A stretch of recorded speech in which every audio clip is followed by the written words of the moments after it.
Welcome back to the Next Brave Step podcast. I'm your host, Chelsea Wise, and today we're diving into the third stage of my signature coaching method, the Next Brave Step Blueprint, your guide to transformational change.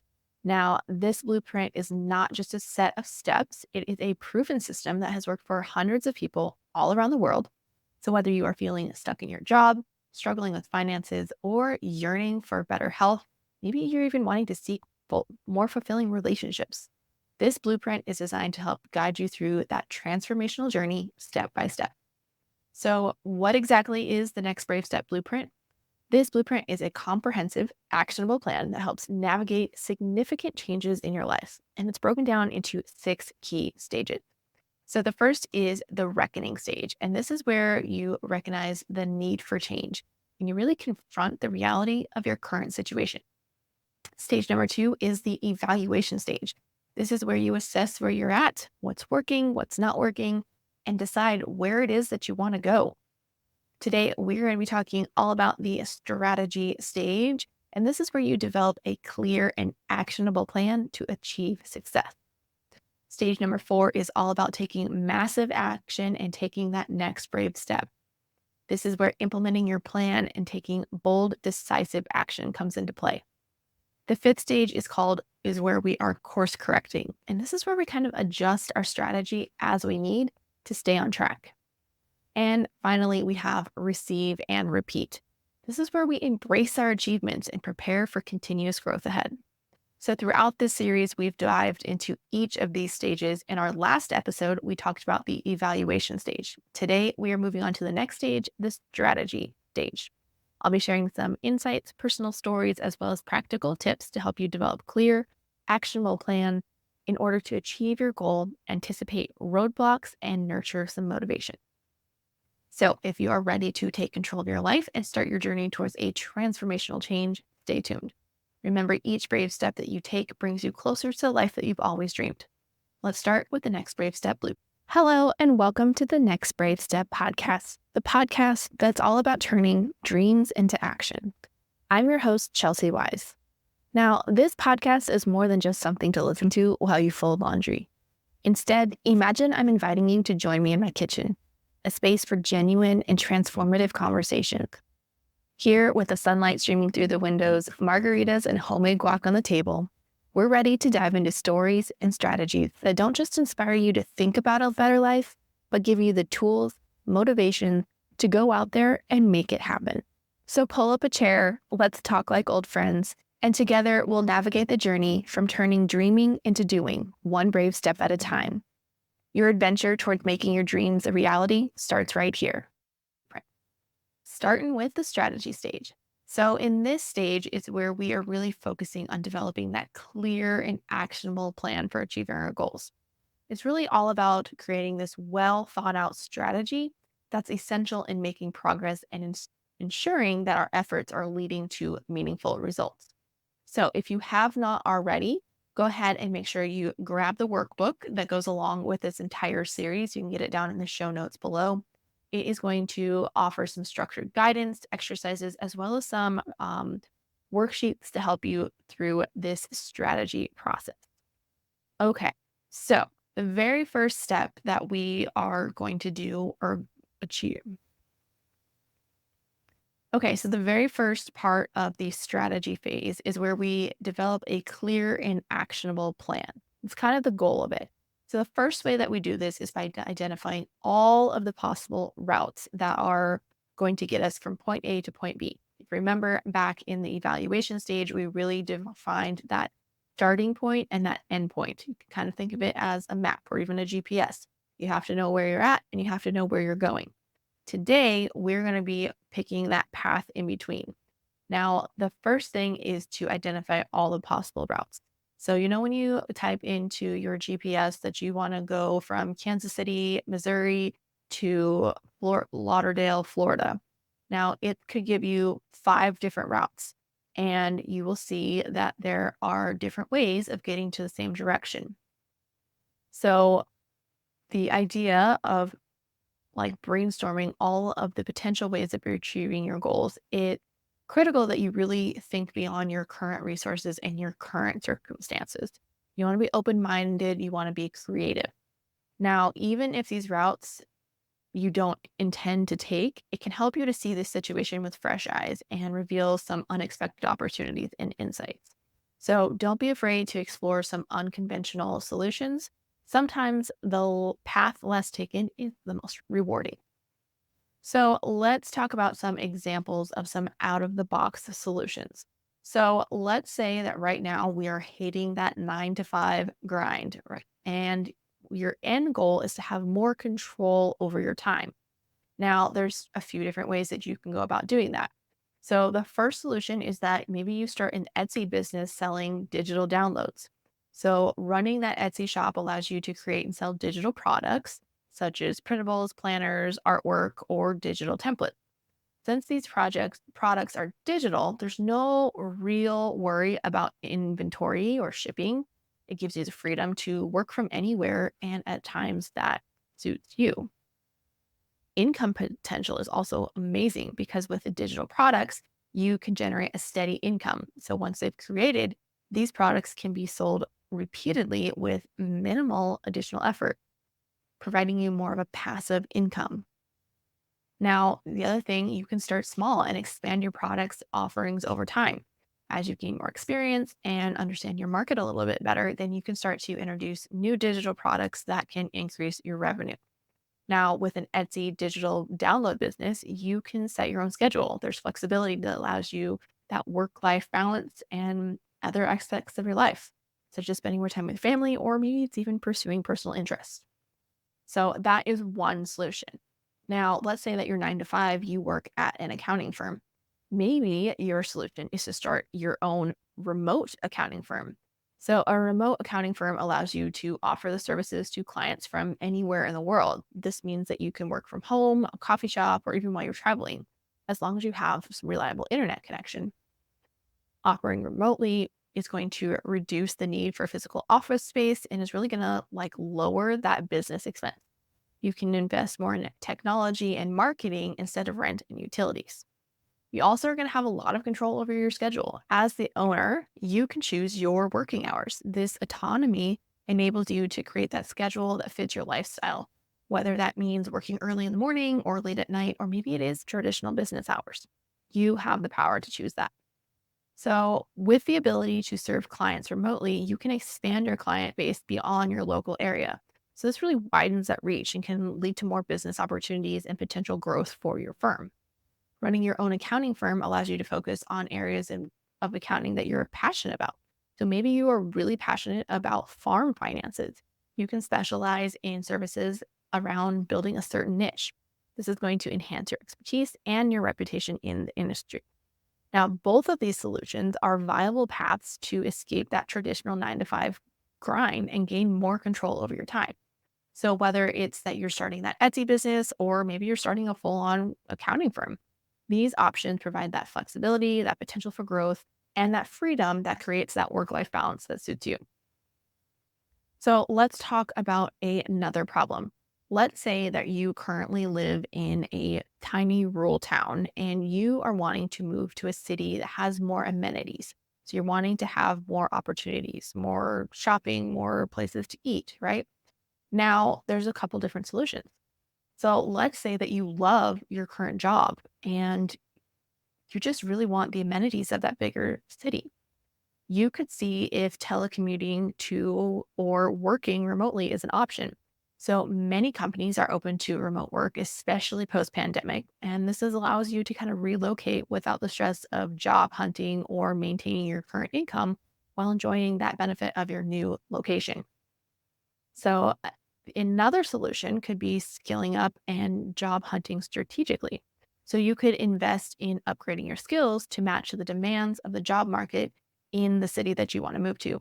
So, you want to take relevant online courses or certifications. Once you're well equipped, you can begin a targeted job hunt in that new city. Using online job boards, networking events, and even social media platforms can help you connect with potential employers and secure that position before you move.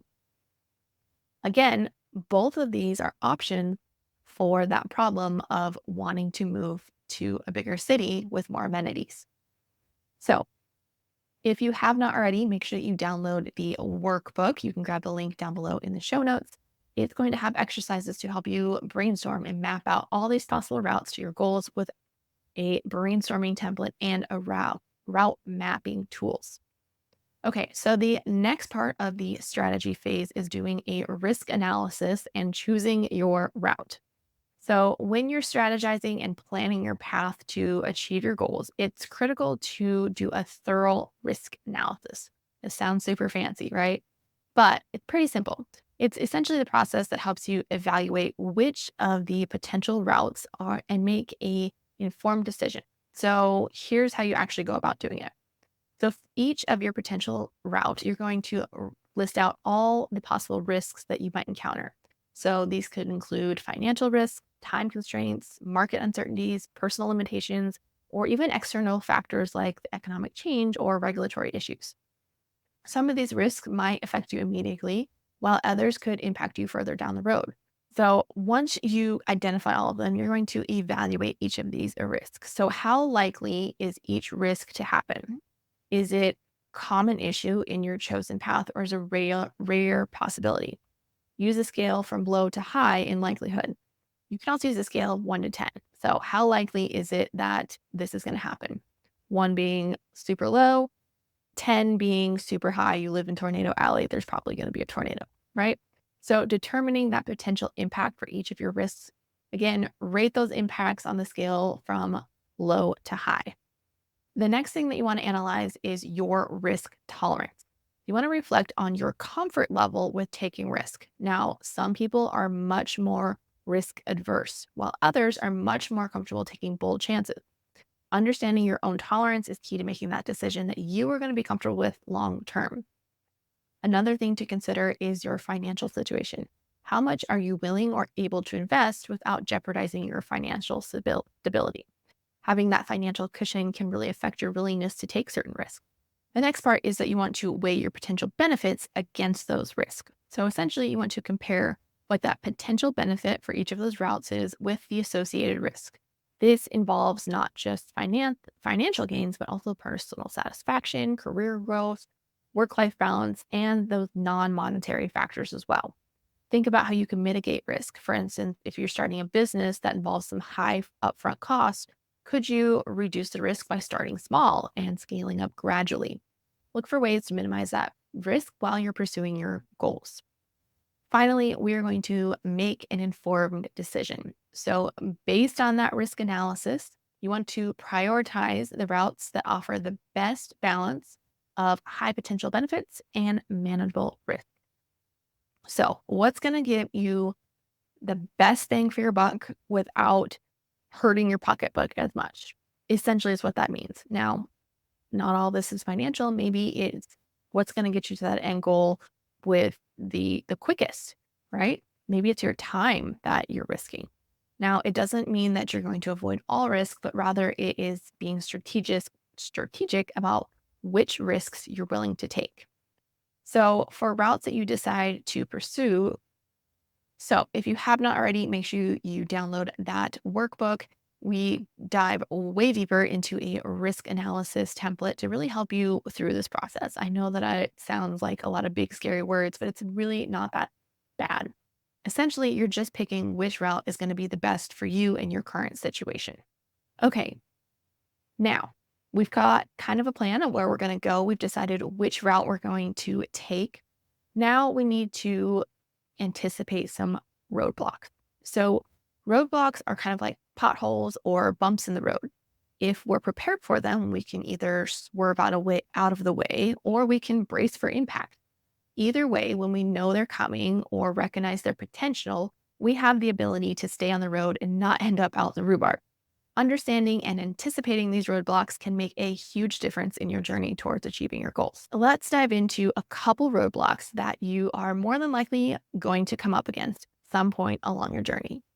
So, Jen Sincero, in her book You Are a Badass, introduces the concept of the little print, which refers to the part of your subconscious that tries to keep you safe by creating these limiting beliefs. Now, these beliefs can stem from past experiences, fears, societal conditioning, and can significantly derail your progress. The beliefs might sound like, I'm not good enough. I don't deserve success. I can't change my situation. It's always going to be this way. The first step in overcoming those beliefs is recognizing and acknowledging them. Once you've identified these beliefs, changing next, you're going to challenge and reframe those negative thoughts. So once you've identified these limiting beliefs and challenged their validity, you want to ask yourself if they are based on facts or assumptions. Reframing these thoughts with positive affirmations and evidence of your capabilities and worth. By recognizing and reframing these beliefs, you weaken the hold that they have on you. And this process really does require some continuous effort and self awareness, but it is so crucial for personal development and growth. Another potential roadblock that you might find yourself coming up against. In The Big Leap, Gay Hendricks discussed what he calls the upper limit problem. This is where your brain resists moving into the next level of comfort. So, this phenomenon occurs when you start to exceed your self imposed limits of success and happiness, which oftentimes ends up leading to self sabotage. So, these behaviors might manifest in things like procrastination, self doubt, or creating unnecessary conflict. They act as the ceiling that can keep you from achieving that higher level of success or fulfillment or even happiness. In order to overcome the upper limit problem, it really involves being mindful and having some self reflection. You really have to pay attention to those moments when you feel uncomfortable with your success or your happiness. You want to reflect on why these feelings are coming up and what beliefs are underneath them. Using techniques such as setting incremental goals, practicing visualization and gratitude, and celebrating small wins can gradually expand your comfort zone. Visualization and positive affirmations can also reinforce your new higher upper limit. I want to share a story about where my upper limit problem was coming into play. I recently just got engaged to a wonderful and amazing man, and I love him so incredibly much. Now, our relationship is so much different than any relationship that I have ever been in. There is so much emotional maturity from both of us in this relationship. We really tackled our relationship, like walked into it with the idea that we want to do better and we are willing to do the work, have the conversations, and all of the things, right? So I am now at a much higher level of happiness and love and all of the things inside my romantic relationship, something that I hadn't had before. And one of the things that I realized the other day is that I was starting to almost like pick a fight. And what this all kind of came down to was one of the things that I love about Joel is that he is so in tune to other people's feelings and emotions and loves to talk about it with people, ask them how they're doing, checking in with them. So he has done that with everyone in his life, whether it is his family, his friends, his coworkers. He notices that you're not having a good day. He's going to come up and ask what's going on. And it's not just a, hey, how are you doing? It's like, what's going on? What's making you feel this way? Like, let's problem solve to like help you feel better, right? Now, this is something that I love in our relationship, but I was finding myself with this almost like tinge of like jealousy when I would watch him do this with other people in his life. In this instance specifically, it was with a female coworker. Now, the reason that I love him is because this is who he is at his core. And I can't just ask him to shut that off to other people, right? Now he is completely appropriate with all of his conversations. Nothing is going on. And that wasn't really something that like I worried about was like anything that he's doing. But because he has this emotional maturity about him and is so easy to talk to, my brain started to say, well, what if someone else takes that the wrong way and takes that as an advance? And so I started to spiral about all these things and I was getting jealous and didn't like hearing about just normal conversations that he was having with people at work. And what we ended up doing, or what I ended up doing, is I asked for an open, vulnerable moment. And this is something that we have implemented early on in our in our relationship, where we will sit there or we'll say, "Hey, open, vulnerable moment," which is kind of like in a question. And the person will say, "Yep." And what that does is it is a cue, I guess, for the other person to be like, "Hey, I have something that I want to talk to you about, and I need you to listen and respond and not react. So I want you to have a conversation with me. This is not me attacking you. This is me being self aware and bringing up what it is that I'm thinking, what I'm feeling, and having that conversation with you. Now, this has been such a life changing moment. So I shared with him that, hey, I'm feeling jealous because of this. And I'm feeling like I need to, like, I could have paired that into picking a fight. But instead of doing that, I expanded that conversation and made room for some vulnerability in our relationship, which is the opposite of that upper limit. So by opening up that conversation, it pushed through that upper limit. And instead of, self sabotaging this amazing relationship, we had a really great conversation and we were both able to grow from it. So that's a way that an upper limit problem can show up. And it's another way of attacking it. So, when it comes to identifying roadblocks, we really want to take inventory. In order to navigate them effectively, we really need to take inventory of what potential roadblocks or limiting beliefs we might have coming up in our way. This is a way to really be proactive and helps us to plan and prepare to address them before they become major obstacles. So, in the workbook, there are some checklists and templates to really help you identify some roadblocks. There is a limiting belief inventory. This tool lists and examines some common limiting beliefs. There's a reframing exercise that helps you challenge and reframe negative thoughts.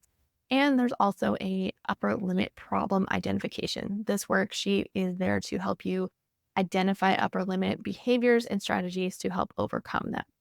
When we anticipate these roadblocks and are proactive about addressing them, you can maintain momentum on your journey to success.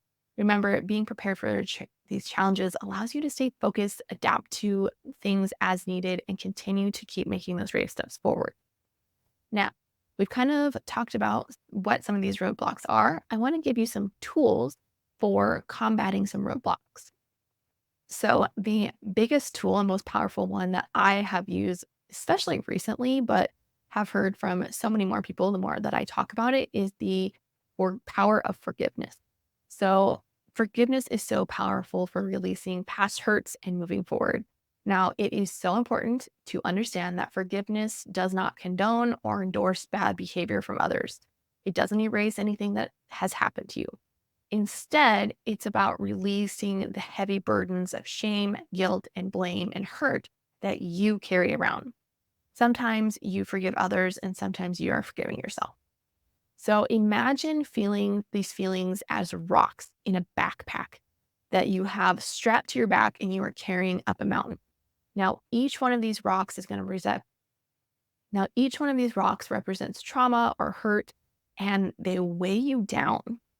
When you engage in forgiveness work, it's like stopping your journey and removing those rocks one by one, lightening your load.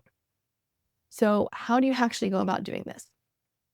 There is a practice from a Hawaiian practitioner called Hopo'ono. And this is a method that is super simple, yet it's very effective. You can do it anytime and anywhere. You don't need to confront anyone. You don't need to confront anyone. You don't need to write a letter or perform any elaborate rituals. Instead, you're going to sit quietly with that feeling of hurt, anger, fear, and sadness. You're going to feel it in your body. And then you're going to repeat the phrase, I'm sorry, forgive me, thank you, I love you. Now, some people are going to tell you that you have to do these in a specific order, but really you can say them in whatever order you want. The important thing is that the act of releasing, of removing these rocks from your backpack. The next Brave Step blueprint includes the forgiveness exercise, which really details the instructions and templates for this process. So, the next thing that I want to talk about is watching your words. So, do you ever take the time to really listen to the way that you talk to yourself? Would you speak that way to a kindergartner? Would you tolerate your best friend saying those things to you? Oftentimes, we find ourselves repeating this old programming. Things like, I'm not good enough. I'm too old. I'm too young. I'm too fat. I don't have a college degree. I grew up poor. I'll always be bad with money. I'm dumb. These phrases are part of a negative habit loop, and they can really undermine your confidence and your progress. So, the first step in breaking this loop is awareness. So, whenever you catch yourself saying these negative phrases, use them as a trigger to replace them with positive affirmations. So, when you hear that inner mean girl say, I'm not good enough. So, I've gotten to the point now where anytime I hear that inner mean girl saying, I'm not good enough, I'll never be good enough, I have to stop, take an deep breath, and I will either out loud say it or inside my brain say, nope, that is old programming. We don't do that anymore. I do deserve this. And it has taken me a long time to get to that. But if you can think of that I'm not good enough for whatever your version of that is as the trigger for the new habit. So my new habit is stopping and saying, no, that's old programming. I do deserve this. And then moving on with whatever it is that I'm doing. That is going to, over time, rewire your brain and adopt that more positive, supportive inner dialogue. So, another tool in your tool belt can be accountability. So, support and accountability are so crucial for achieving success. And here's a few ways that you can go about building this into your journey. So, you can hire a coach, you can get personalized guidance, support, and accountability. They can help you with goal setting strategies, and staying on track. Oftentimes, they can see problems in your Oftentimes, they can see your roadblocks way faster than you ever could, which is so, so helpful. If you're interested in hiring me as a coach, there will be a link down below. I do have a couple spaces opening for this next quarter, but they have been going pretty quick. If you're interested in learning more about that, there's a link down below. Another option is to join a mastermind group. So, a mastermind group brings together like minded people who really are there to support each other's growth. Now, these groups can provide such an amazing space for collaboration, sharing ideas, giving and receiving feedback, and also holding each other accountable. There's plenty of ways that you can join masterminds, whether they are local, whether they are meet a couple times in person, or if they're all online. Definitely look into joining a mastermind. I have hosted masterminds in the past and they have been so amazing and has been so transformative to watch ladies from all different walks of life all over the world grow and change over 6 months. I'm not currently hosting any masterminds, but I definitely encourage you to look into them. Another way that you can find some accountability is to find an accountability partner. So, an accountability partner is basically someone who just shares a similar goal or interest and is committed to mutual support. This can look like finding a workout buddy. About 15 weeks ago, and the only reason I know it was 15 weeks ago is because my Apple Watch, I really committed to getting back into the gym. And so I was talking to one of my really good friends, Sarah, and she wanted to do that as well. So almost every single morning, I would say at least 4 days a week, if not 7 days a week. We are at the gym at the police department. She is a police officer there, and Joel's the police officer as well. But we are at the police department anywhere between 4:30 in the morning and 6 o'clock in the morning, getting our workouts in. Today we did upper body. Yesterday we did upper body. So my triceps are killing me today, but man, I'm going to be so buff. So the beauty of an accountability partner is that you're both there to cheer each other on. There are definitely some mornings where I'm texting her, I'm like, I don't want to get out of bed. And she's like, I'm already here. I'm like, okay, I'm coming. There have been times where I'm like, okay, I'm just going through the next town over. I'll be there in 10 minutes. And she's like, okay, I'll crawl out of bed and meet you there. But it is so awesome to have an accountability partner. And it's also fun as well. Another thing that I want to offer, consider Another thing that you can consider joining is the Brave Collective community. So, this is a community that I've created that has monthly coaching calls, group calls, as well as some other accountability things. This community offers a supportive environment with so many resources, helps you stay on track and achieve your goals. Plus, you get access to all of the courses that I have ever created, all for plus, you get access to all of the courses that I have created. If you want to learn more about joining the Brave Collective community, you can learn more about that below. When we leverage these tools and these strategies, you can really combat roadblocks and maintain that momentum, continuing to make those brave steps towards your desired outcome. Now, remember, each step, no matter how small, it's going to bring you closer to the life that you've always dreamed of. Okay, so I just want to recap all of this. It is so important to really develop a clear and actionable plan. And when we can anticipate what those roadblocks are that we can come up against, we can use tools to stay motivated and stay on the path. I want to thank you guys so much for coming along with me on this journey. We will be back next week with the massive action, taking the next brave step. I had to look over at my calendar to see what the next stage was. I want to thank you guys so much for joining me on this episode. Don't forget to download the workbook. You can grab that down below. This workbook is going to help you list out all of the options and really help you choose the right path for your success. All right, guys, thank you so much for joining me. I will see you in the next episode. Bye. That wraps up today's episode of The Next Brave Step. I've truly enjoyed having you join me on this journey. Here at The Next Brave Step, we don't just talk about our dreams. We take bold actions towards them every day. Stay connected by hitting that subscribe button and dive even deeper with us by becoming part of the Next Brave Step Insiders group on Facebook. Let the insights and energy from today's conversation ignite your next brave step forward. Remember, every small step is a vital part of your incredible journey. So get out there and take that next step forward. You're never alone. I'll be right here cheering you on. I'll see you in the next episode.